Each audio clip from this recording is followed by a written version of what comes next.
सालनि खां वठी पुराणी हुकूमतूं वञनि पियूं, नयूं हुकूमतूं अचनि पियूं, पर तालके मटियारी जे रोडनि जी अबतर सूरत हाल में का बि तब्दीली न थी सघी आहे। केतिरनि ई यूसीएन जे सवें ॻोठनि खे पाण में मिलाईंदड़ लिंक रोड तोड़े मेन रोड मुकमल तौर तबाह थी चुका आहिनि। समूरा रोडनि जी हालत अहिड़ी थी चुकी आहे जो हिननि ते गाॾियूं तो छा पर पंधु हलण बि ॾुखियो आहे।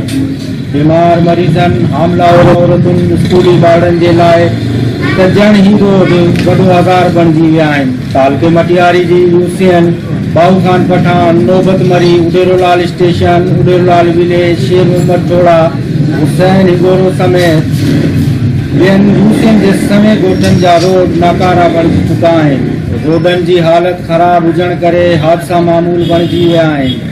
ॿिए पासे ज़रई इलाइक़ो हुजण करे लोड गाॾियुनि जो पलटी थियण बि मामूल आहे। हितां जी अवाम हमेशह वोट ॾेई पीपी खे कामयाबु करायो आहे, पर अवाम जे हिन बुनियादी मसइले ते कॾहिं बि ध्यानु न ॾिनो वियो आहे।